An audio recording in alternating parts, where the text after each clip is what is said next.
Aqui na Arena Sustentável a gente segue falando também sobre inclusão e a gente recebe hoje aqui no nosso estúdio de podcast o Antônio Augusto Ferreira Neto, que é advogado, é ativista e é autista. Bem-vindo. O prazer é todo meu de estar aqui hoje com vocês. Antônio, conta pra gente um pouquinho sobre a importância da gente trazer a inclusão como pauta desse evento de sustentabilidade e, principalmente, o que a sociedade como um todo pode fazer para promover essa inclusão, né? Olha, além de ser um assunto que está, vamos dizer assim, na moda, a questão de inclusão é uma questão humana. Porque não adianta a gente só falar, em exemplo, que as empresas precisam fazer a contratação dessas pessoas. Mas sim a gente tem que entender que essas pessoas são partes de famílias, estão no meio da sociedade e também têm o direito, também querem trabalhar e fazer alguma coisa produtiva.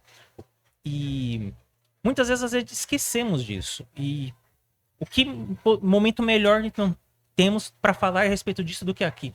Com certeza. A gente vê, né, muita força quando a gente fala sobre a inclusão da criança autista. A gente tem isso sendo trabalhado nas escolas, nos eventos. Citamos aqui já alguns exemplos, né, do que tem sido feito para tornar a vida dessa família que tem uma criança autista mais fácil, né, e facilitar essa inserção. Acontece que a criança cresce. E como é que está a inserção do adulto autista no mercado de trabalho, na universidade? Conta pra gente. Olha, a primeira coisa que eu conto para você, na verdade, é uma fala que muitas vezes a minha mãe fazia, que quando foi feito o meu diagnóstico, que foi um diagnóstico tardio, foi aos 19 anos, ninguém falava de autismo em pessoas adultas. Foi uma época de que teve um boom de diagnósticos, mas só que não se falava de diagnósticos de adultos. As mães queriam saber daquele momento, da criança, às vezes do adolescente, como se eles nunca fossem virar adultos, como se adulto autista não existia, como se ele, não sei, milagrosamente se curasse ou sumisse da sociedade quando completasse 18 anos. Mas isso realmente é uma caminhada de formiga mesmo, é uma coisa que a gente tenta trabalhar sempre diariamente, mas é uma luta grande que a gente vai lutando aos poucos. Na questão dos ambientes escolares, eu ainda acho que está até melhor do que o de empregabilidade em si, porque as escolas muitas vezes têm um apoio maior, mesmo que às vezes ainda precário, do que muitas empresas. As empresas, muitas vezes, quando tem tamanho para empregar uma pessoa com deficiência, começam a fazer isso por obrigação legal e não por entenderem que aquilo é necessário ou mesmo fazem alguma preparação, se prepararem para poder receber essa pessoa. E às vezes não, muitas das vezes, não sempre, isso acaba virando simplesmente uma forma de evitar uma multa apenas. E aquela pessoa fica naquilo, ela está trabalhando, mas não está fazendo parte daquilo. A primeira vez que eu entrevistei o Antônio, ele estava terminando a graduação. E agora ele já está terminando o mestrado na Universidade Estadual de Maringá. E eu me lembro que você contou ali, você estava fazendo o seu TCC e falou da dificuldade que você teve no próprio ambiente acadêmico ao se descobrir autista, porque esse não era um assunto tão tratado, tão em voga quanto ele é hoje. Então, até as pessoas não tinham conhecimento suficiente para entender, tá bom, ele é autista, mas o que isso quer dizer, né? Quais são as diferenças que isso vai trazer? O que você sente, Antônio, de quando você estava fazendo a tua graduação para agora que você está fazendo o teu mestrado, no ambiente acadêmico? Esse ambiente já está mais aberto para a inclusão do autista? Eu diria sim e não.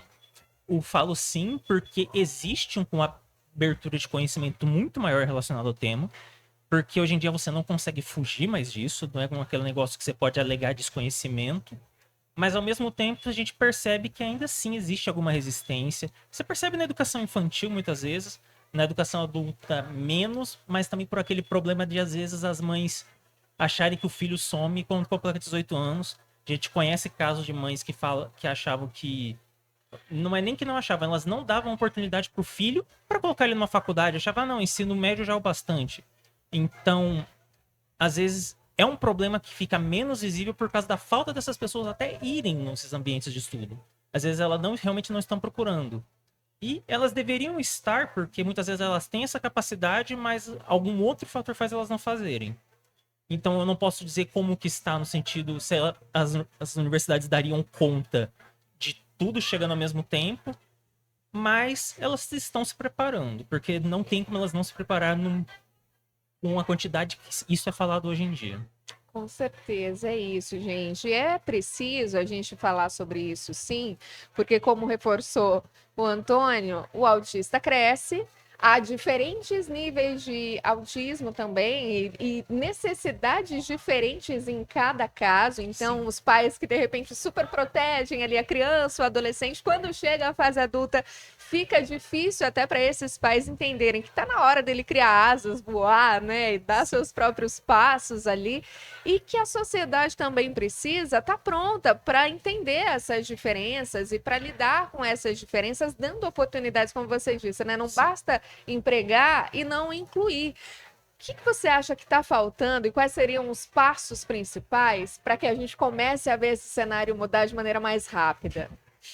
A primeiro momento eu falaria empatia, mas eu acho que essa palavra não seria só isso, porque eu pensaria na empatia naquela questão de essas pessoas terem a convivência, não vou dizer nem com o autista, mas como qualquer outra pessoa com deficiência, porque às vezes isso é uma coisa que a gente só começa a pensar mais aprofundadamente quando a gente sente aquilo na pele. Não necessariamente acontecendo com a gente, mas tornando parte do nosso dia a dia.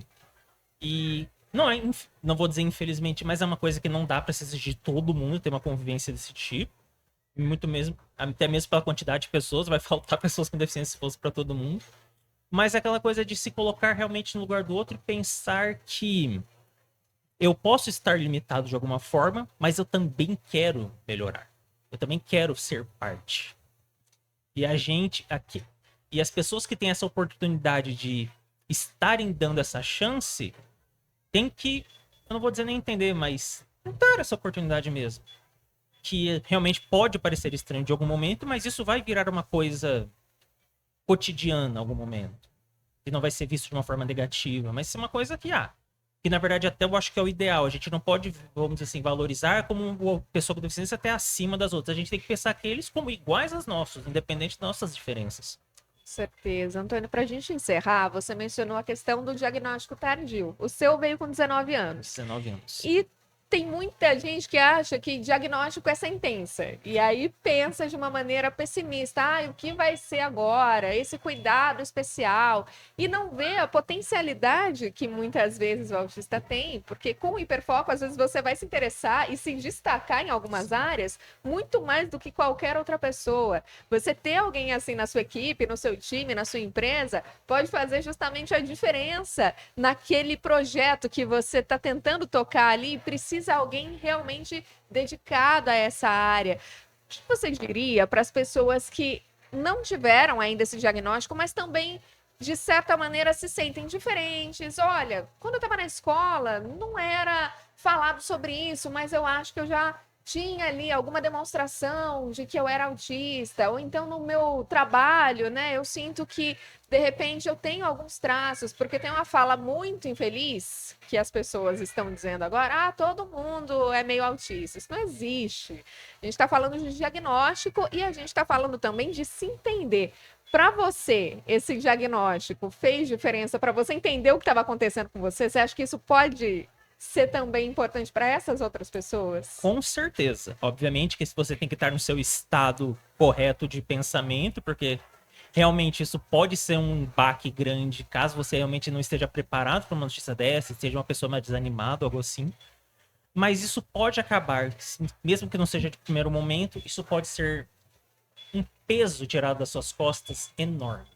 No meu caso, não foi nem apenas só para mim, mas para minha família toda, porque não foram 19 anos que eu era normal. Eram 19 anos que eu fui autista, mas que eu não sabia o que eu era. Passei por outros diagnósticos, passamos por muitas pessoas falando que, não, isso é uma fase, vai crescer e vai passar isso. Então, saber que o que eu tinha nome e endereço, mostrou que realmente minha mãe não era paranoica de achar que tinha alguma coisa de errado. É uma coisa que isso te liberta. Se você parar e se autoconhecer nisso, você vai ver que isso é uma libertação, não uma pena. Com certeza, é isso. A gente está aqui com o Antônio, que é advogado, fez ali a sua graduação, que hoje atua como ativista. O teu mestrado é em que área? políticas públicas. É um mestrado profissional, onde vou dar o meu spoilerzinho do que é o meu trabalho. A gente está preparando alguns, entre aspas, cursos para a pessoa com deficiência e para os RHs das empresas, para tentar fazer essa ponte de preparar essa pessoa, ver o que realmente ela está precisando para entrar nesse mercado de trabalho e preparar essas empresas para que elas também possam saber o que fazer, porque não adianta você só contratar e não só deixar num cantozinho sem a pessoa fazer, não ter aquela preparação realmente humana naquilo.